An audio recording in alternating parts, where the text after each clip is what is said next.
and I went into this incredible state, place, indescribable, that was filled with this powerful love and this powerful light. Now, at this point in my life, I really had not even heard about near-death experiences, and there was very little known in public about near-death experiences. So this was all new to me. Anyway, I found myself in this beautiful, beautiful, beautiful place or state of consciousness. It's hard to know what to call it, where I was feeling this profound, intense, wonderful, unconditional love. And and it was bright and filled with this light, sparkly light, like the very top of clouds when the plane is going up and about to break into the sunlit sky, when you're right at the top of the clouds and it's all sort of sparkly and white diffused light. That's what it was like. I'm here with Dr. Yvonne Kason, who is the president and a founder of Spiritual Awakenings International. She is an author and has had many near death and spiritually transformative experiences that she's come today to share with us. Dr. Kason, thank you so much for joining us. I'm feeling very blessed to have you here with me today as my guest. Thank you, Tia. Thank you for having me. And so you've had a pretty much a lifetime of these spiritually transformative experiences and near-death experiences that have really helped to shape your life. Tell me Hmm. about how this all started for you. Yeah. Well, I now realize that I actually started having near-death experiences and other spiritually transformative experiences when I was a child. But I didn't realize it when I was a kid because, as a young child, you have no idea what's quotes normal and what's quotes paranormal. So this was just stuff that happened to me when I was little that actually I didn't realize till about 4 or 5 years ago was that, oh my goodness, as I reflected back, I started my first near-death experience happened to me when I was 5 years old. It was the summer before kindergarten, and I was traveling with my family in Europe, and we were at a train station. And as a little 5-year-old, this was very interesting to me, everything going on at a train station. I saw a station hand jump off the platform, run across the tracks, and jump on the next platform.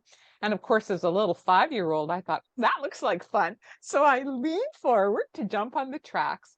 And then all of a sudden, it was like time stood still. It was like somebody pressed a pause button. My life was a movie, and the pause button was pressed. And I was like, on a 45-degree angle, and time stood still. And suddenly, my point of perception wasn't in my body anymore. Suddenly, I was like 20 or 30 feet above my body, and I could see my body there sort of at an angle, and time had stood still. The movie was on pause. But it's like my thoughts kept on going. And as I was up high, I was able to see something that I didn't see in my little body down jumping off the platform, that I was jumping in front of an oncoming train. And I remember that I was very calm when I observed this. Like I wasn't scared or frightened or something. It was in this, what I now know was out of body, but then I didn't know this out of body state. I wasn't afraid. I just very, very calmly, I remember thinking, oh, I see. I'm about to be hit by a train. And I knew that meant that I was going to be killed, but there was no fear. It was very unusual. Anyway, suddenly it was like somebody released the pause button, and I'm back in my body. And a man on the platform pulled me back onto the platform. So the train comes in front of me with a gust of wind. I was not hit by the train. Now, my parents, of course, scolded me dramatically afterwards, so I never talked about it. But now, when I look back, I realize that after that happened, I started having out of body experiences, what I now know are out of body experiences. But as a child, I didn't know. I remembered like flying down my street and etc. And as I started kindergarten, I remember this so clearly. You know, you make new friends when you start kindergarten. And I remember saying to one of my little new friends, guess what? I can fly. And my little friend laughed at me and said, no way, you can't fly. And I said, I'll prove it to you. And I remember this so clearly. I jumped up. We had like a little fence in front of our house. I climbed up on the fence. I spread my arms and I planned to fly down the street to show my friend how I could fly, because I could clearly remember flying down the street. And then, of course, I fell and didn't fly. And I remember what my reaction was as a 5-year-old. I was really confused. I couldn't figure it out. Like, I can remember flying down the street, but when I can't show my friend how I fly down the street. So now, many, many, many years later, I realized, oh my goodness, that was an out of body experience when I was almost hit by the train, and the peace and the calm, and then the after effect of out of body experiences. Those are all classical features of a near death experience. So I actually had my first near death experience when I was 5 years old, but didn't realize it. It was an out of body type of near death experience. Then now, looking back, I realized I had a second near-death experience when I was 11 years old, when my family was involved in a really bad car accident, went over an embankment, and I was hit in the back of my head, and I was unconscious for 3 days as a little 11-year-old. This was way before puberty. I was just a kid. But I've always remembered floating above the accident scene and being able to see what was happening. My dad was lying there at the side of the road and he was covered in blood and he was calling out, my daughter, my daughter. He was calling out for me because the rescue team hadn't found my little body yet. I was unconscious in the back of the station wagon. And afterwards, after the whole thing was over, I've confirmed that with my father, because he said, yeah, that he could see they hadn't found me yet. And he kept on, even though he was really badly injured, he kept saying, my daughter, until they finally found my body. Anyway, and then after that, I've always remembered watching from above when they took us to the emergency department of the closest hospital. There was my little body in the emergency room lying on an examining table. There were these two men in white coats huddled over, trying to resuscitate my body. And where I was looking from was like 20 or 30 feet above that. It was as if the ceiling had gone transparent. And I was up, by the ceiling or looking through the ceiling, looking down. And I remember clearly seeing this big, round, disc-shaped metallic lamp from the top down. Now, as a little 11-year-old, I had no idea what lamps looked like in an emergency room, operating room. But I am a medical doctor by profession. And when I entered medical school later on, I remember thinking, oh, yeah, that's exactly what I saw, but from a top-down perspective when I was in that car accident. But again, as an 11-year-old, I didn't think this was unusual or paranormal or anything like that. It was what happened to me. And I figured that happened to everybody who was in a coma. Like, what did I know as an 11-year-old? And I clearly remember when I woke up from the coma 3 days later, which I'm not going to go into right now. But the interesting thing was the after effects is that after this experience, which I now know was my second childhood near-death experience, I could see ghosts for almost a year. And I remember I would see like these wispy characters, particularly at night is when I would see them. And the facial features were quite clear and the body features were more sort of vague. And they scared me. I mean, how I understood it was ghosts. And I thought my house was haunted.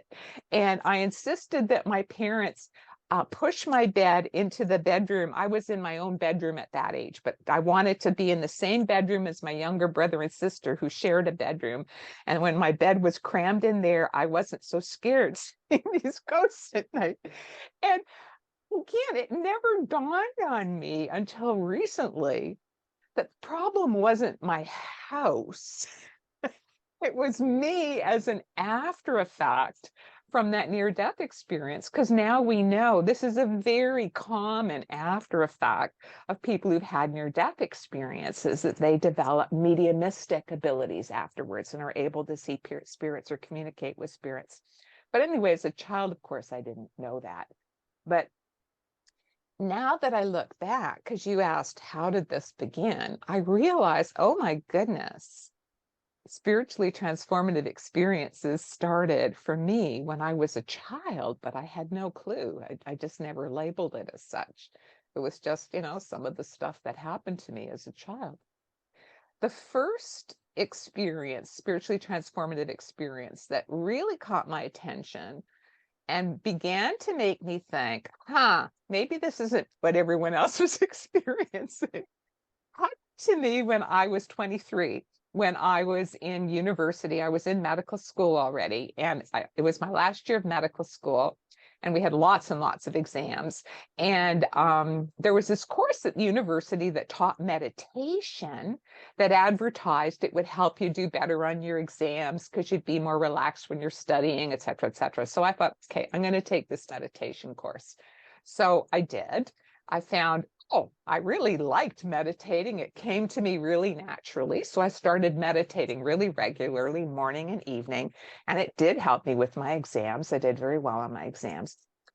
However, after I'd been meditating regularly for about 3 months, I had this really powerful experience in my meditation that I now know was a Kundalini awakening. But I didn't know what it was when it happened to me. I was meditating in a group meditation with this meditation group, and we were sort of in an auditorium type space. And while I was deep in meditation, all of a sudden, I heard this loud inner roaring noise, like the roar of a waterfall, a loud inner roaring noise. And at the same time, as I heard that roar, I felt this rush of energy move up my body and spine and then out through the top of my head. And then when it rushed through the top of my head, it felt like my point of perception lifted up out of my body, but also expanded. So now I felt like I was this really, really large, like as large as the auditorium. And not only that, not only had I expanded, but it's like I had transformed into a force field of love. I started feeling this really, really beautiful love. So now I know that was a Kundalini awakening and a mystical experience, but at the time I had no idea that I was just like basking in this love. And I remember thinking, oh, wow, no wonder people love to meditate.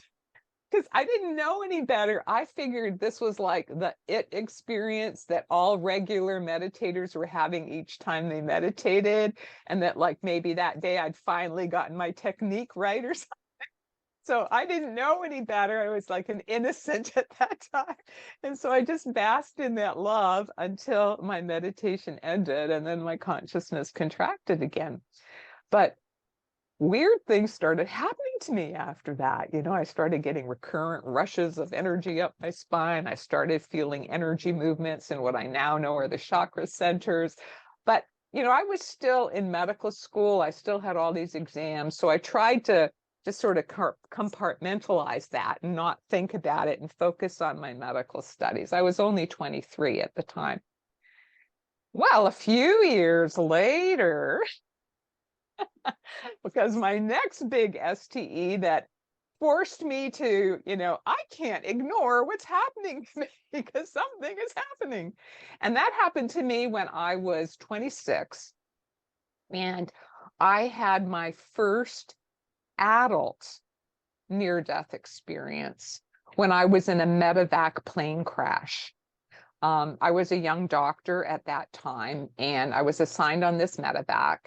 And just because of time today, I'm not going to go into all of the details, but my most recent book, Soul Lessons from the Light, that's where I talk about all of my spiritually transformative experiences. If people want to read more, I give the whole detailed story there. But what happened that day was this was in northern Canada, and it was in winter, and the plane flew into bad weather. It was a small twin engine airplane, a Piper Aztec, and first one propeller stopped working, then the other propeller stopped working, and we crashed onto the surface of a semi-frozen lake, and the plane sank. And I had to swim a really long distance through freezing cold, fast-moving water to get to the closest land, while I was wearing a heavy winter parka, heavy winter boots that were like dragging me under the water. When I was resuscitated later, I was a near drowning and hypothermia victim, is what I was suffering from. But what happened was, as the plane was coming down, as the plane was crashing, as we had lost both of our propellers, and I knew we were crashing. I mean, if you ever wonder what a plane crash is, you won't miss it, because it was like the worst turbulence you can imagine. It was going down and shaking and shaking. And my first reaction was intense fear and panic, and it just like leapt out of my heart. The thought, I didn't say it out loud, it was the thought, oh God, help, I'm going to die. And I guess that prayer or plea from my heart was close enough to a prayer, because that is actually when my near-death experience started. It started before the plane had crashed, as it was going down. And then what happened is, right after that, I started feeling this force field of peace descending on me. And it was like it was literally pushing down all of my fear. And I started feeling peace and calm. And then I heard an inner voice, and I'd never heard inner voices before that point. And the inner voice was very clear, and it was a masculine voice. And it said, "Be still and know that I am God. I am with you now and always." And with those words, there was such a profound feeling of peace and safety.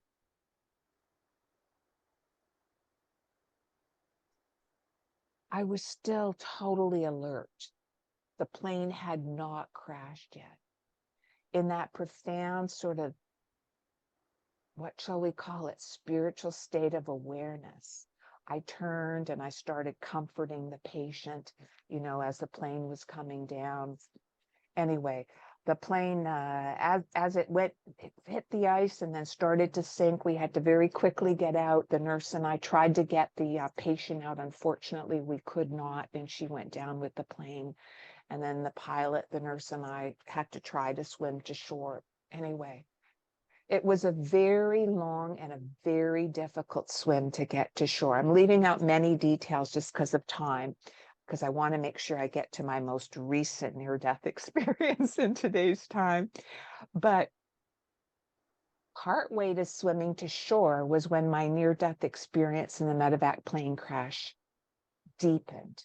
And what happened was, all of a sudden I heard that loud roaring sound again, like I had with my Kundalini Awakening, like the roar of a waterfalls. And suddenly I found myself 20 or 30 feet above my body, looking down. But this time the movie was still going on, right? And it was different, because this time I felt like my consciousness was two places at the same time. And I sort of compare this to a split screen TV, where you have the big image and then the small image in the corner. So the big image, which was most of my consciousness, had now risen up above my body. But the little image, a little bit of my consciousness, was still in my body that was desperately trying to swim to shore because I'd not made it to shore yet. And so the main part of my consciousness then lifted even higher. And I went into this incredible state, place, indescribable, that was filled with this powerful love and this powerful light. Now, at this point in my life, I really had not even heard about near-death experiences, and there was very little known in public about near-death experiences. So this was all new to me. Anyway, I found myself in this beautiful, beautiful, beautiful place or state of consciousness. It's hard to know what to call it, where I was feeling this profound, intense, wonderful, unconditional love. And it was bright and filled with this light, sparkly light, like the very top of clouds when the plane is going up and about to break into the sunlit sky, when you're right at the top of the clouds and it's all sort of sparkly and white diffused light. That's what it was like. It was just beautiful. And where my physical body was a dark and stormy day. So this was very different, the light and the love. Just for a second, I saw a face of light, and then it sort of disappeared into the cloud-like periphery. Now, I did not hear words or get teachings spoken to me or shown to me or anything like that when I was in the light realm, light and love realm. But what my experience was it's like my soul just knew things. My soul recognized and knew on some level. I knew what I was experiencing. I knew that this love was the love of the higher power, or what I had been raised in my childhood religion to call God. And what I was actually experiencing God to be was not what I had been taught. It was not an old man in a long white beard sitting on a throne judging me. Had I been good? Had I been bad? That was not what I was experiencing at all. What I was actually experiencing was that what I call God, or our higher power, whatever name we want to call it, was infinitely loving and like a force field of infinitely intelligent, infinite unconditional love that is interpenetrating, sustaining, creating, maintaining everything, all of creation, past, present, and future. And while I was in that realm of love and light, I felt like I was home. I felt like this was where I belonged. I felt like just completely loved. And I also knew somehow, I don't know how I knew, but I just knew. It was like I just knew that whether my physical body down below lived or died, that I, what I think of as me, would continue to live on. And I really didn't matter to me whether the body lived or died, because I knew I was fine. I was home. And whether the body lived or died that's part of God's drama here. Anyway, long story short, I did manage to swim to shore with great difficulty. There was a really heroic rescue by helicopter that I talk about in my books, and was taken to the closest hospital, and they resuscitated me by rewarming my hypothermic. Hypothermic means I was almost frozen to death, so my body temperature was really low. So to resuscitate me, they had to put me in hot water in the physiotherapy department in the hot whirlpool baths. And then when they reheated my body, that is when I felt my consciousness re-enter my body. And what that felt like was, it's like what they depict in movies about a genie being sucked into a bottle. It was like I'd been in this big, expansive place up there, and suddenly I was sucked back in. It felt like through the top of my head into the small confines of my body. And then I remember I'm in the hot whirlpool bath, and I remember saying, then I knew that, okay, that I was going to survive this and live on. For years, I didn't know what to call this experience, but now finally I have the words for it, that it was a near-death experience, my first adult near-death experience. But this experience changed me in many ways. Like, not only did I lose my fear of death and become much more understanding of people with diverse spiritual views, because I just got it. It's like trying to climb a mountain from different angles. You have different perspectives, but once you get to the top, you go, it's the same point that I'm trying to reach. So I become a much, much, much more tolerant of different spiritual perspectives. And as long as they're based on love, I'm with you. And weird things started happening to me after this near-death experience. I now know it was like a real spiritual awakening, because the after effects were dramatic. I started within a few weeks afterwards having clairvoyant experiences. Like, I was going to visit a friend, maybe 4 or 5 weeks after this, and I'm stopped at a red light. I see my friend's brain covered in pus in my mind's eye, and like, what is this? And when I got to her house, she had a really bad headache. And guess what? Later on that day, she was diagnosed with meningitis, which is what I had thought when I got the image of her brain covered in pus. Now, that was my very first clairvoyant episode. I have had hundreds, if not thousands, of clairvoyant episodes since that time. I also started becoming clairsentient after that near-death experience. And what that is, if people don't know what that means, it's like I'm an empath, that I can tell what other people are feeling because I pick up on their feelings. And clairaudience, so clairvoyance, clairsentience, clairaudience. I started having all of these after what I now know was a near-death experience. Then later on, another thing opened, which is past life memories, that I started recalling past lives. If I'd meet somebody, and then all of a sudden I'd start remembering past lives we'd had together. So I have to remember, I'm a young doctor, traditionally Western trained. I had got a teaching position at the University of Toronto, and all this stuff was happening to me. Now, for many years, I labeled what happened to me in the plane crash as a mystical experience that happened in the plane crash, because I didn't have a better word to describe it. So there I'd had this mystical experience in a plane crash. I'd had this funny energy experience, which I now know was a Kundalini awakening. I'm having clairvoyance, clairaudience, clairsentience, past life recall. So as a young medical doctor in the closet, I started researching all these things, like, what is going on with me? I know I'm not crazy, but I'm having a lot of experiences that are out of the little box that I was taught as a medical doctor.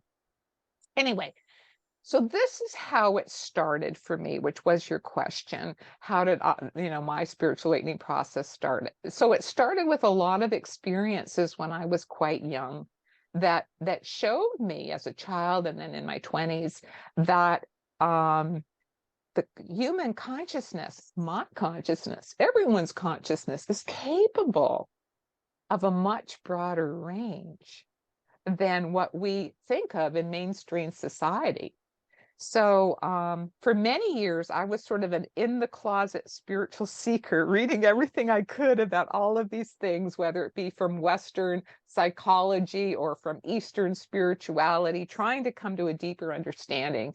And the best understanding I had actually came from yoga, because by coincidence, if you believe in coincidence, I don't believe in coincidence, but when I was, how was I now? It was between my Kundalini awakening and my near-death experience. So I was 24 when I traveled to India. My meditation group had organized a trip to India to go visit Gopi Krishna.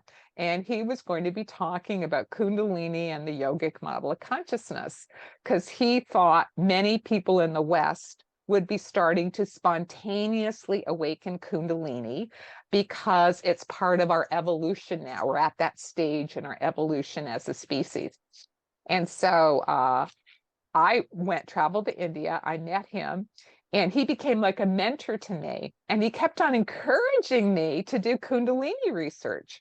And so I thought, why is he always encouraging me to do Kundalini research? And it's true. I mean, are there going to be more people in the West having Kundalini awakenings?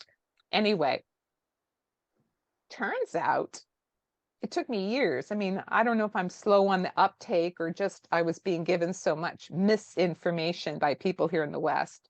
I finally figured out, oh my goodness, I'd had a Kundalini awakening.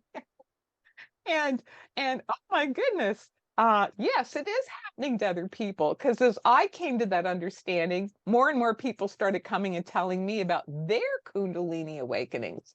So I got involved then, and I was one of the founders of the Kundalini Research Network, which we founded in 1990. So that's how long I was involved with that.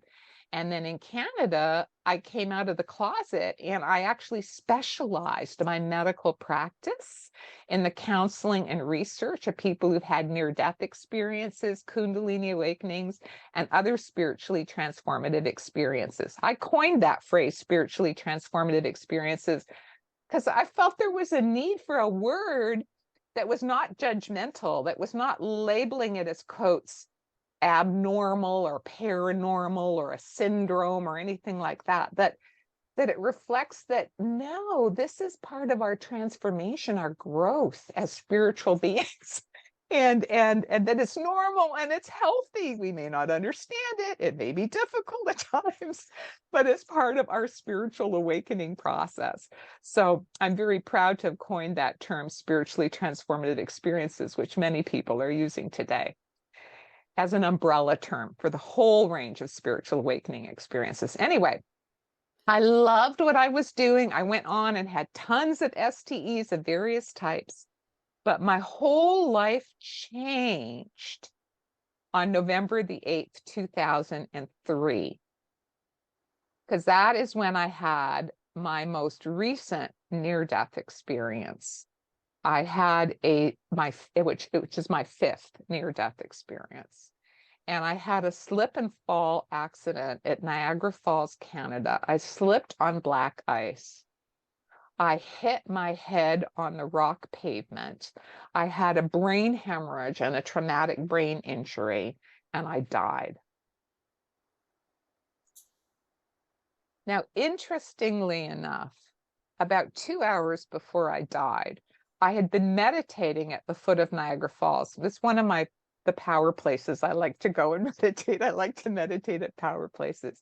And just the roar of the waterfalls of Niagara Falls, it sounds like the inner Om vibration. So I found for many years, I found that if I meditated there at the foot of the falls, I could go very deep very quickly. So about 2 hours before I died, I'd been meditating at the foot of the falls, and I went very, very deep in my meditation very quickly. And I reached a state of communion. It was like the veils parted and I could see the other side the same time as I could see the earthly side. And I saw a being of light, one of the saints from my particular spiritual path. His name is Mahavatar Babaji, appeared to me in his light body and telepathically communicated to me, "Welcome home." And I, at the time, just in great bliss, humility, gratitude, felt that this was a divine glimpse that I was being given for whatever reason.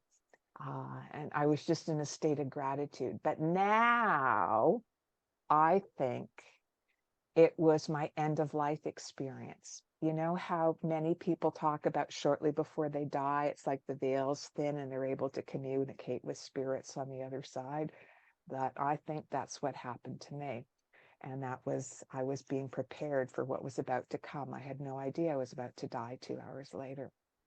I was still in that state of openness and seeing the other side and feeling the gratitude and the love when I slipped and fell and hit my head and died. And instantly at my moment of death, there was just a split second of severe pain, but then it was gone. I was whisked out of my body by a force greater than myself. And this was in 2003, remember, November 2003. And I was being rapidly rushed up through this dark expanse of space. Some people might call it a tunnel, but for me, I experienced it like dark space, rapidly towards like an entranceway of the white light. And I knew where I was heading. I was happy to be going back into the light. And when I arrived at the white light, I was greeted at the entranceway by two beings of light in their light bodies. And I recognized them instantly. They were saints from my spiritual tradition. It was Mahavatar Babaji again and Paramahansa Yogananda. And they telepathically welcomed me with great love and with great joy, and telepathically explained to me that my incarnation as Dr. Yvonne Kason was completed. I had successfully completed it, and the physical body, I'd left the physical body, and I was now on the other side. And I was just welcomed with such incredible joy, such incredible love. It felt like there was like a graduation party or a birthday party being held in my honor on the other side. There were all beings of light there that were welcoming me and celebrating my arrival, and people who loved me from the past or present, or who knows. But then all of a sudden, it was like, part of my ego mind must have come with me, because it was like I had a little devil voice on my shoulder, and this little devil voice on my shoulder went, uh-oh, here comes the life review. Because I had learned by this point in my life and all my research and counseling experiencers that many experiencers, when they truly die, get a life review. And, I've tried to live a good life, but I've not been perfect. I've sure made mistakes like everyone else has. And so this voice on my shoulder was worried about my life review. Uh-oh, like the little devil on my shoulder. Oh, here comes the life review. And it was so beautiful what happened. So beautiful what happened. Because the saints, it's like they could read my mind instantly. And one of them just sort of glanced over at me and gave me a glance. And it was like that glance not only blew the little devil off my shoulder, but just transmitted this instant, incredibly beautiful, loving understanding. And the understanding that instantly came to me was, just like a loving parent loves and understands when its child is learning how to walk, that it's going to stumble, it's going to fall, it's going to skin its knees, it might break something, but the loving parent doesn't punish the child. Instead, the loving parent embraces the child and encourages them to try again.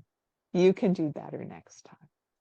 And that I was being welcomed with that kind of profound love by the Divine Mother, Father God.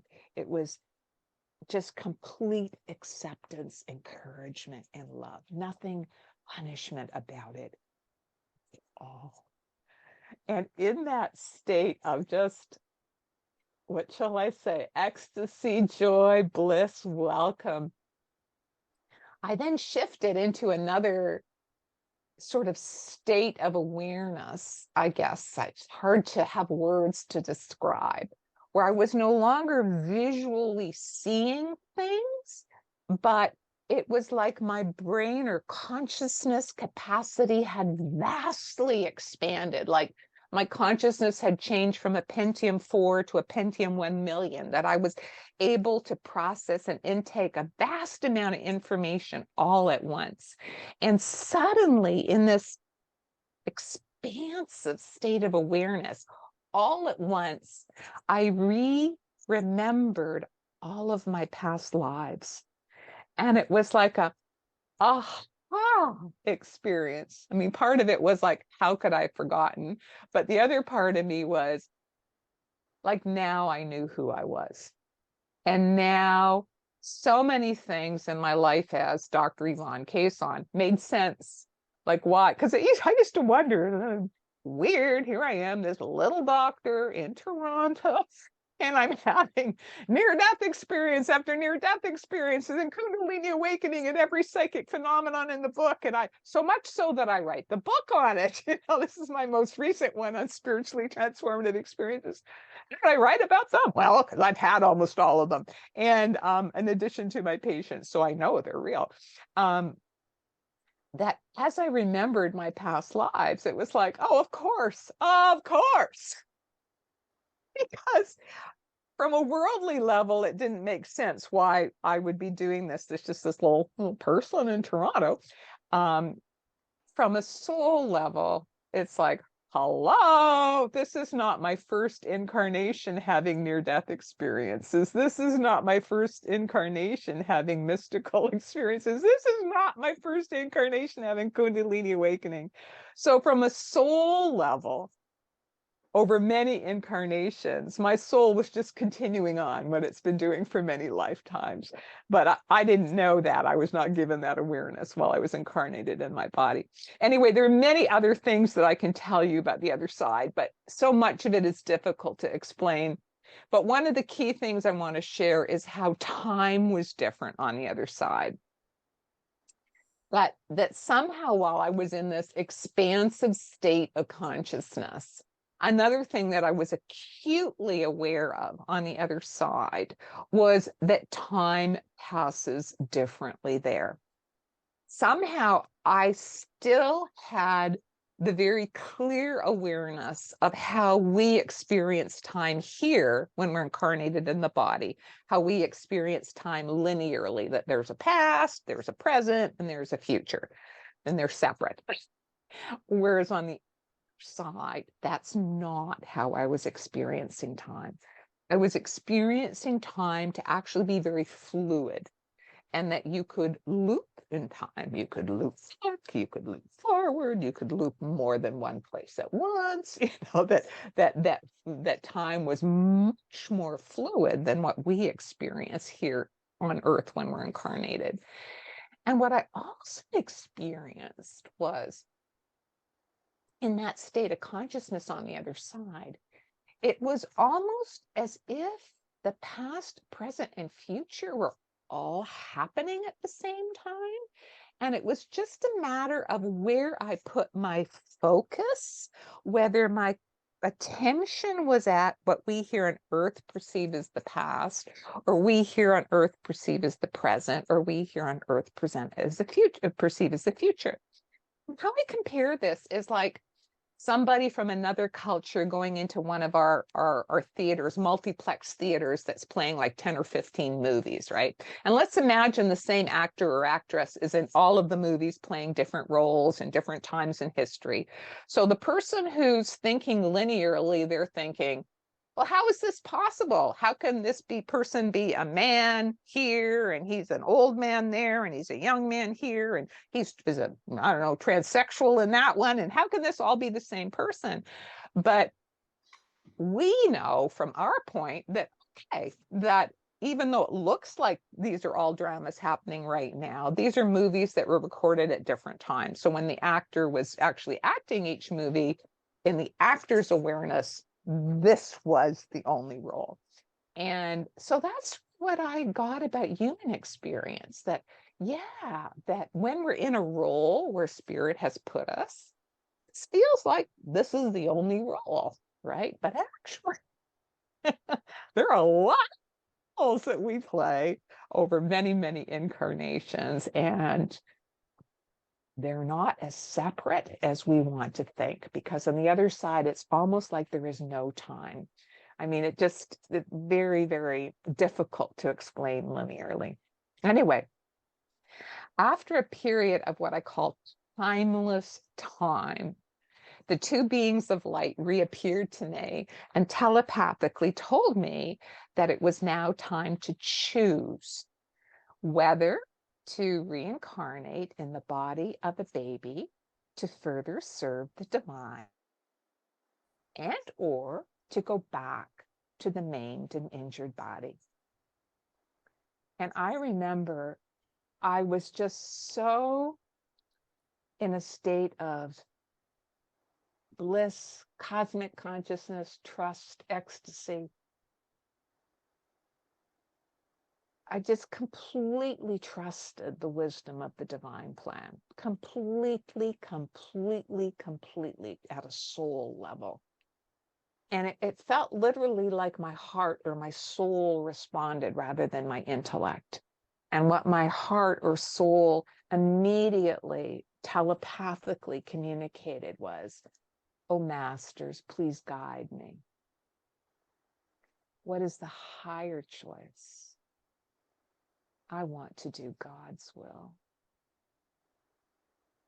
And so lovingly, so exquisitely lovingly and sweetly, they telepathically communicated back to me. It will be more difficult, but to go back to the maimed body. And immediately, I was not shown anything what would be involved. I was not shown what would be more difficult, but I had such a deep trust in the wisdom of the divine plan that my soul immediately responded, I accept. And it was so fast. It was between the thought I and the thought accept that with a gasp of air, I found myself back in the body, lying on the ground in front of Niagara Falls. Felt like waking up in an ice cube because my body had been dead or severely unconscious. I have no idea. I was told I was dead, so I'm assuming I was dead. And I started breathing life back into the body. Now,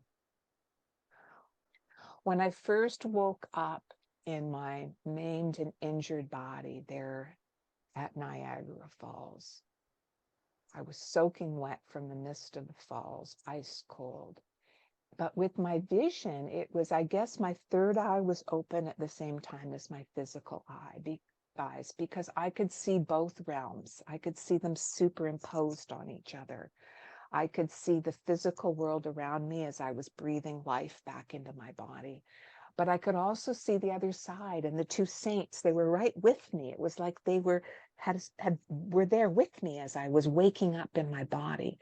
And then my focus was on them. Like my gaze was riveted on them. And slowly they started fading from view until the other side became just like a dot in my consciousness.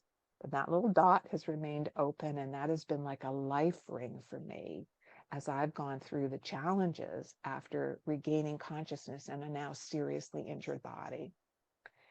And I had come back to a body that had suffered a serious traumatic brain injury. And that traumatic brain injury disabled me. So I was no longer able to practice medicine. I was no longer able to write books. I'd already written by that point 2 books on spiritually transformative experiences and 2 other books before that.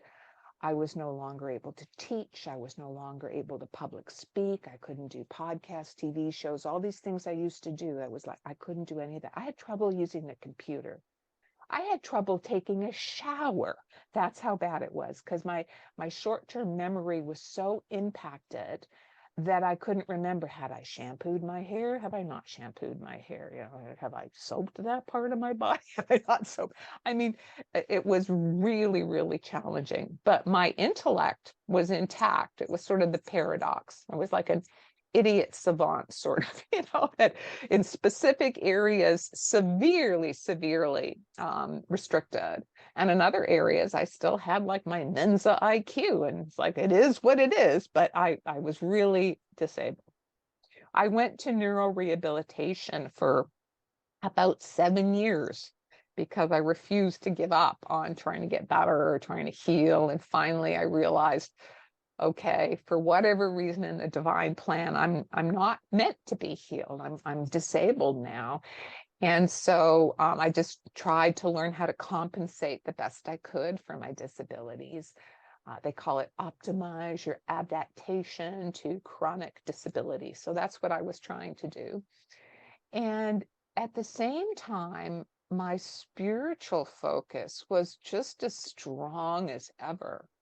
And so I really worked hard on trying to get back my ability to meditate, because that was one of the things I lost in the head injury was the ability to meditate. And it took me years of really hard work to gradually, they say I created new circuits in my brain to get back the ability to meditate and then to do longer meditations. Because I felt, being disabled now I couldn't serve the way that I did before as a doctor, as an author, as a public speaker, as an advocate for experiencers. But what I could do is I could serve through my prayers and meditation. So that became the way that I served, was through my prayers and meditation. So I worked very, very hard at trying to regain my abilities to meditate, and I regularly prayed for others. So I adjusted and accepted that must be how God wants me to serve now, is as a disabled person. And okay, so that's what I'll do. I'll do the best I can to serve as a disabled person. But just when you figure out, God's plan, God has a surprise in store for you. That's what I discovered, because on February 24th, 2016, when I was deep in meditation in the Self-Realization Fellowship Retreat in Encinitas, California, where the chapel is built on a power spot where Paramahansa Yogananda used to meditate. So it's permeated with his spiritual vibration. I was meditating there. All of a sudden, when I was deep in meditation, I had a profound STE, this time my brain healing experience. What happened is, while I was meditating, all of a sudden on the inward side, I could perceive like this eruption of liquid light flowing into the center of my brain. And it was literally inwardly like the center of my brain had been in darkness for 12 years. And now the lights came on when this flow of liquid light came in. And the subjective experience, it felt like waking up. It was like my brain woke up after being asleep for 12 years. And I mean, medically, that's not supposed to happen 12 years after a neurological injury, that you suddenly spontaneously heal. But that is what happened to me that day. And at the same time as this waking up experience and this liquid light pouring in the center of my brain, I was given the very strong inner message: pass on what you have learned. And that is what I have been striving to do since that brain healing experience. Now, the first powerful way to serve that just was flowing through me was to write more books. So I immediately, it was like floodgates opened. All the ideas, they were all my ideas. It was like I'd been pregnant for 12 years and now the babies were starting to come out. So the first baby that came out was this book, Touched by the Light, which got published in 2019, Exploring Spiritually Transformative Experiences. And this is where I define all the different types of spiritually transformative experiences. I give like 100 case examples. And it's a guide to people who are going through the awakening process, to help you in terms of some of the challenges and difficulties that happen. But also, it gives the vocabulary to people, because in my years of helping people, it's a really big part of what I would do that help people. I just give them a name for their experience. I'd say, oh, that's a near-death experience, or that's a Kundalini awakening, or that's clairvoyance, or that's past life recall, or clairsentience. And people would go, wow, I didn't even know there was a name for that. But of course, once people get the name, then you can Google it, you can find other people, you've got a vocabulary to talk about. So that's what I'm doing with Touched by the Light.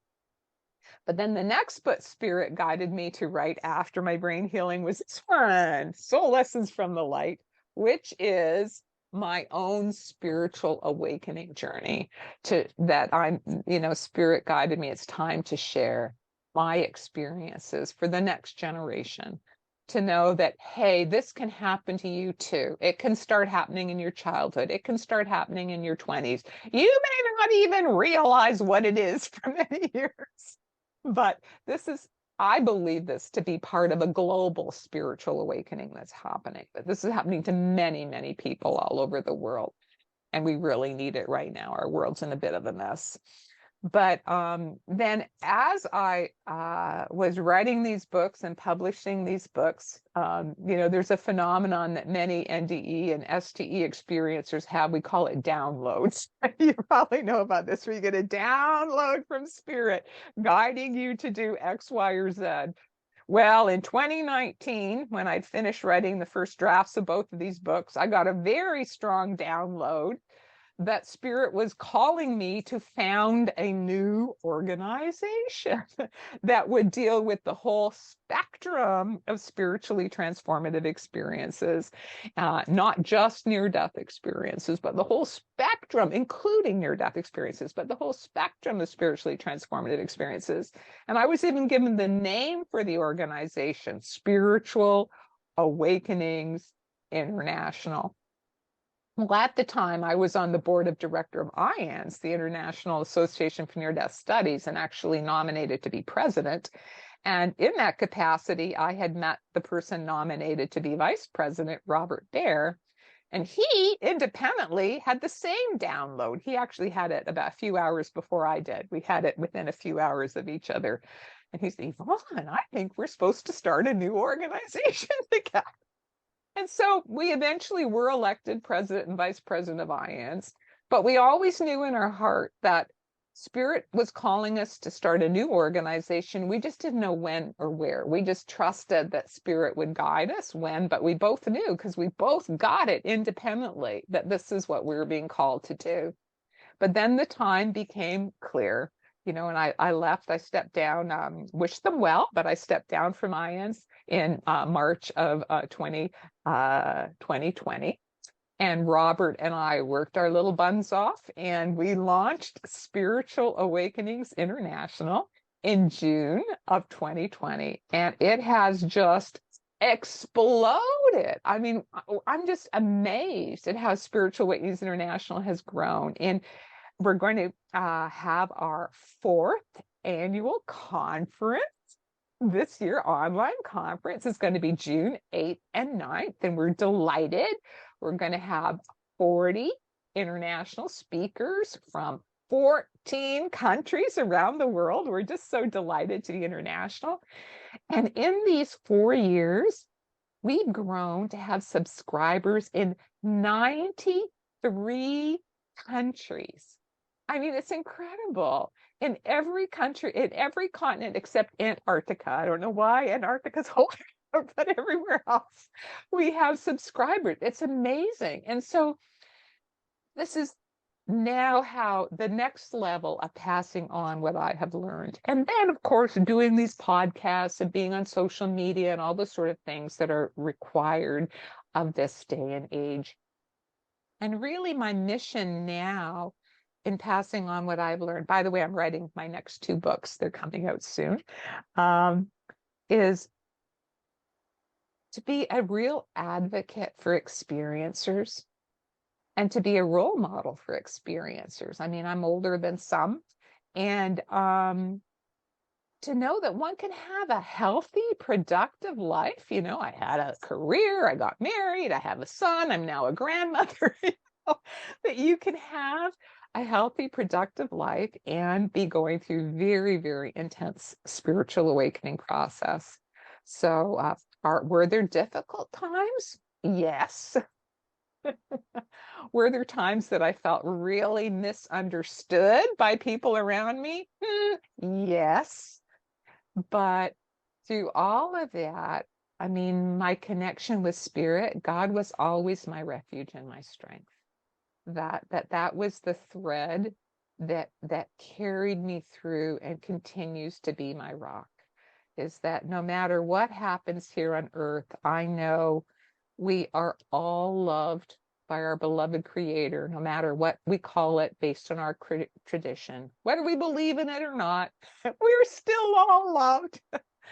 And The final thing I'd like to say is that my brain healing experience really taught me to never give up hope, that with God, all things are possible. And you just never know what's around the next corner. What a lovely message. What an amazing life that you've lived, Yvonne. And your work is so important because I too had experiences that I didn't know what was happening, and the resources weren't available that are available nowadays. And so part of that is because of the work that you're doing. So thank you for doing that. And that's my goal too, is to contribute, be my little voice of contribution to the community that helped me so much as well. So you're amazing. This has just been a pleasure, Dr. Kason, to be able to talk to you and learn about your experiences. And um, if my viewers wanted to reach out to you, how can they find you? Okay, well, you can find me at Spiritual Awakenings International, and our website is spiritualawakeningsinternational.org. And if you want to find out more about the conference website is spiritualconference.org. And when is this conference? The conference is going to be June 8th and June 9th. So that's all day Saturday, all day Sunday, June 8th and 9th, 2024. It's free. It's online, and we offer it at a donation basis because part of our what became clear to us is that money is sometimes an issue for people, and we don't want that to be a block to people being able to attend our online events and our online conference if they'd like that information so that for themselves or for a loved one. So that's why we offer everything on a donation basis. And those who are able to afford to donate, we welcome your donations to cover our operating costs, but we officially offer it for free. I also want to mention that if people want to learn more about my books, I have a personal website where I go into my books, and it has the links for ordering my books. It's DrYvonneKason.com. So DrYvonneKason, DrYvonneKason.com. And then you can find out more about my recent book, Soul Lessons from the Light, Touched by the Light, and the one I wrote before that, Farther Shores. Thank you for that, Dr. Kason. Is there any last positive message you'd like to leave the audience with? I just want to reinforce what I said before, which is never give up hope, that with God, all things are possible. Love that. Definitely agree with that 100%. Thank Mm-hmm. you again, Dr. Kason. It's been amazing to spend this time with you. Thank you, Tia, for having me. I've really enjoyed it. Thank you for being here. I just want to tell you how much I appreciate you being here and supporting my channel. If you haven't already subscribed, please consider subscribing if you enjoy near-death experiences and other spiritually transformative stories. It helps the algorithm know that this information is useful and push it out to more people. And that's the goal, to get as many people to know that we are eternal spiritual beings and that we never die. Our bodies might die, but our essence will never die. And I want people to live with less fear. Let's all spread the word. Like, comment, subscribe, share, hit that little notification bell so you get all the notifications when my videos post. Thank you for all of your support. I'm sending love to you.